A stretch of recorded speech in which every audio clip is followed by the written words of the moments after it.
Cyber সুরক্ষায় helpline number চালু করলো কলকাতা পুলিশ। কলকাতা পুলিশের দাবি, সাইবার প্রতারণার ক্ষেত্রে প্রথম কয়েক ঘন্টা খুব গুরুত্বপূর্ণ। যত দ্রুত পুলিশের দ্বারস্থ হওয়া যায় তত দ্রুত টাকা উদ্ধারের সম্ভাবনা থাকে। কিন্তু কি করবেন ভাবতে ভাবতেই দেরি করে ফেলেন অনেকে। এই পরিস্থিতিতে ডিজিটাল প্রহরী নামে হেল্পলাইন নম্বর চালু করলো কলকাতা পুলিশ। নম্বরটি হলো 1800-345-0066।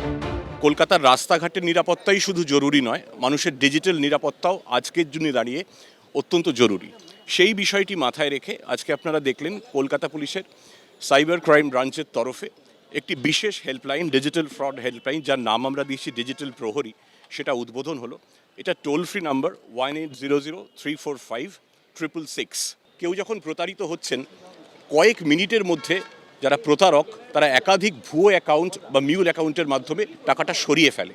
সেটা যাতে না করতে পারে, একটা র্যাপিড রেসপন্স ইউনিট এখানে তৈরি হলো, যেখানে যে কোনো মানুষ কলকাতা শহরের প্রতারণার শিকার হলে সঙ্গে সঙ্গে দিনে রাতে 24 ঘন্টা এখানে ফোন করতে পারবেন। আমাদের এখানে যারা ফোনটা ধরবেন তারা তাদের গাইড করবেন। পাশাপাশি কলকাতা পুলিশের তরফে একটি স্পেশালাইজড ব্লকিং সেল গঠন করার কথা ঘোষণা করা হয়েছে। এর মাধ্যমে প্রতারণার কাজে ব্যবহৃত ফোন নম্বর, মোবাইল, ওয়েবসাইট, অ্যাপ, ইউআরএল এবং সোশ্যাল মিডিয়া অ্যাকাউন্ট দ্রুত চিহ্নিত করে অবিলম্বে সেগুলিকে ব্লক করা হবে। সাইবার সচেতনতায় সাইবার পাস নামে একটি মাসিক পত্রিকাও প্রকাশ করা হয় এই দিন। কলকাতা পুলিশের তরফে জানানো হয়েছে, এই পত্রিকায় বর্তমান সময়ে সাইবার অপরাধের ধরন, সাইবার অপরাধ থেকে বাঁচতে কি কি করবেন ও করবেন না, এই ধরনের গুরুত্বপূর্ণ সাইবার সুরক্ষার টিপস থাকবে। রিপোর্ট কোনো ক্রাইম হয়ে গেছে, আবার কি করব, এই জন্য 1930 তে রিপোর্ট করার পরে স্টেপ বাই স্টেপ কি প্রসিজার আছে উনি জানতে পারেন না কি ওদের কত টাকা ব্লক হয়েছে, কত টাকা উনি পাবে, টাকাটা আগে ব্লক হয়েছে তাহলে কিভাবে পাবেন, একটা স্টেপ বাই স্টেপ একটা গাইড আছে। এটা ওনাকে একটা অর্ডার নিতে হবে, কোর্ট অর্ডার এটা ব্যাংকে আমরা পাঠাবো, এটা local PS, local divisional cyber cell ওরা পাঠাবে, ও তারপরে ওনার টাকাটা রিকভার হবে। কলকাতা পুলিশের দাবি, 2024 সালে যেখানে 274 কোটি টাকা সাইবার প্রতারণায় খোয়া গিয়েছিল, সেখানে 2025 সালে খোয়া গিয়েছে 208 কোটি টাকা।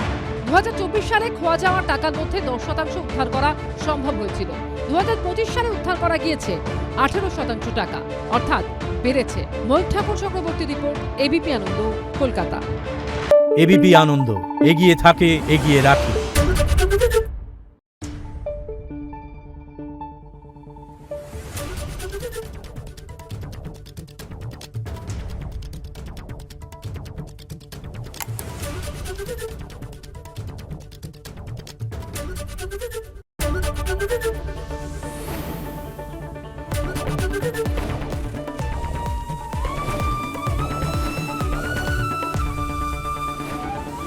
এবিপি আনন্দ, এগিয়ে থাকে, এগিয়ে রাখে।